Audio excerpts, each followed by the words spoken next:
Hey, yo! Welcome back to the Doug and Beyond. So we're about just over a week into the new MLB season, and wow, there's stories going on. I knew that there was going to be things going on throughout the season, but I didn't expect so much to happen so fast here. But yeah, we first got some new big contracts going on. First, we got Ketel Marte. He's going. He just inked a 6-year, $116.5 million deal, which includes a player option for the year of 2031 for $11.5 million deal. And also, this is going to be basically this is going to take over the contract that he signed in 2022. That was for 5 years, $76 million deal. So, honestly, in a way, this kind of helps him in a way. He's already banked off probably about $15 to $20 million from his previous contract, the one that he signed a couple years ago, and definitely includes. This also comes with incentives that the deal could be worth up to $49.5 million in the end. Which if he gets like batting champion, probably home run champion, just silver slugger. Just go down the list of basically season incentives that a player can get, and that's what their incentives are probably. I don't really know what they all are. There's probably about 4 or 5 of them at least going on in there. But yeah, he definitely he's been deserving it.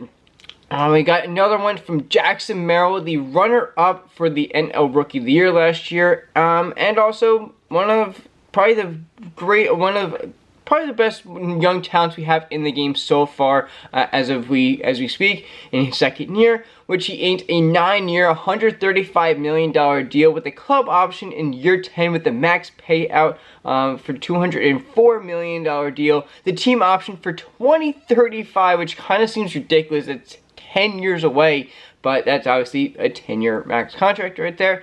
Could convert to a player option if Merrill has a top 5 finish in MVP voting at any point during the contract. He also gets a hotel suite on road trips.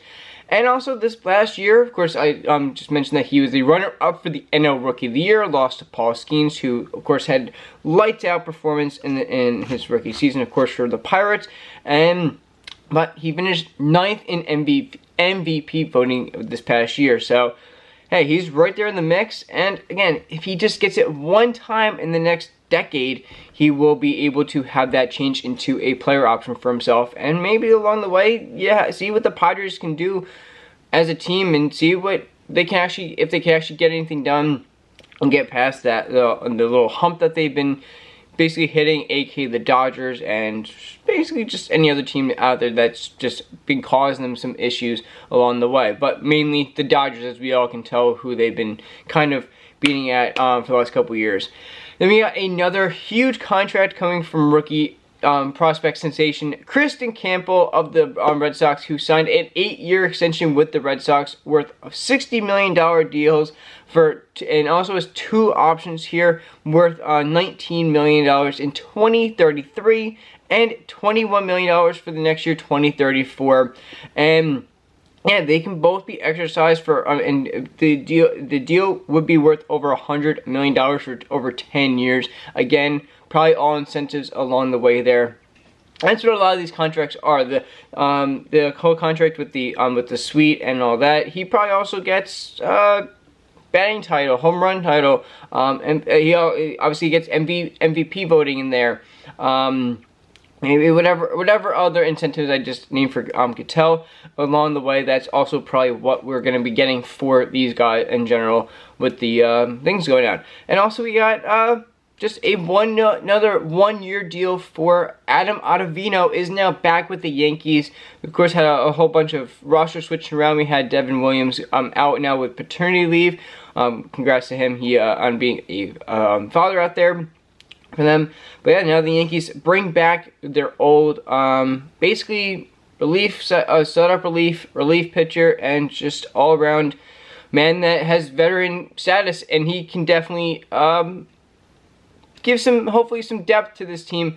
And honestly, I personally like him. He did pretty well. He went to the Mets for a little bit. I think he went somewhere else after that. But yeah, he was pretty solid, and I definitely see that he can maybe give again some depth to this bullpen here, and also the veteranness, and have people go pick his brain. That's all probably what's going to be happening right now with him. But hey, back on a 1-year deal. Not really sure how much it is worth.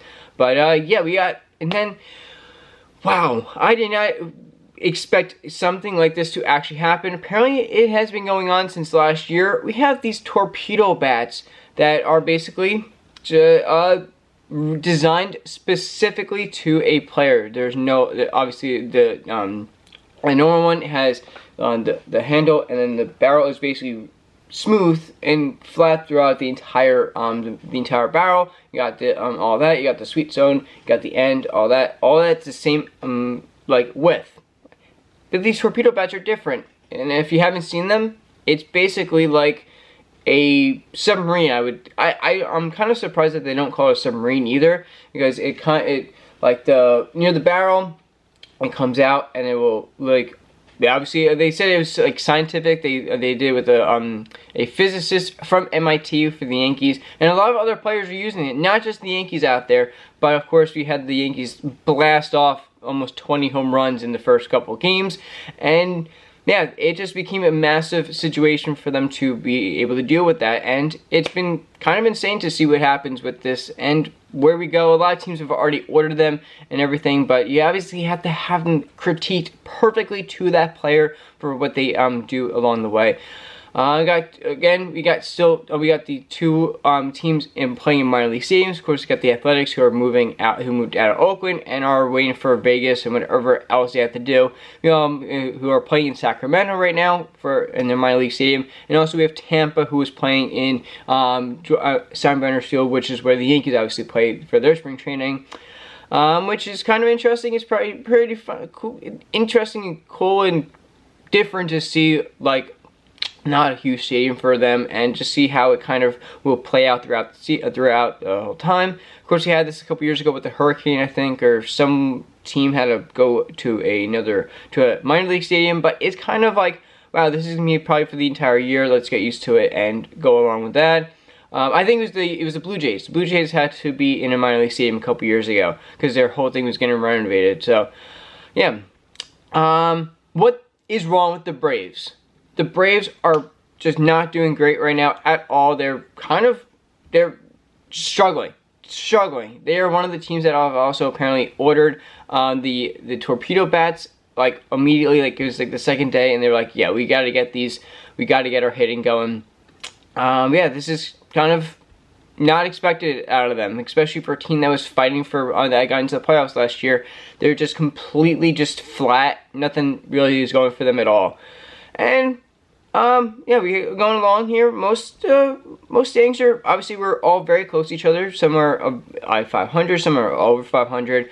But we obviously have probably the one division that's almost always so medium and average is the AL Central, and it's so average that we even have the White Sox are still in contention for the playoffs at this moment. Granted, I know we're like 7 games in, but still, it's pretty funny to see that they're still in the mix here. But yeah, there's really no surprises. We obviously got the Dodgers blasting off. We got the Yankees are right there in the mix as they were in the World Series.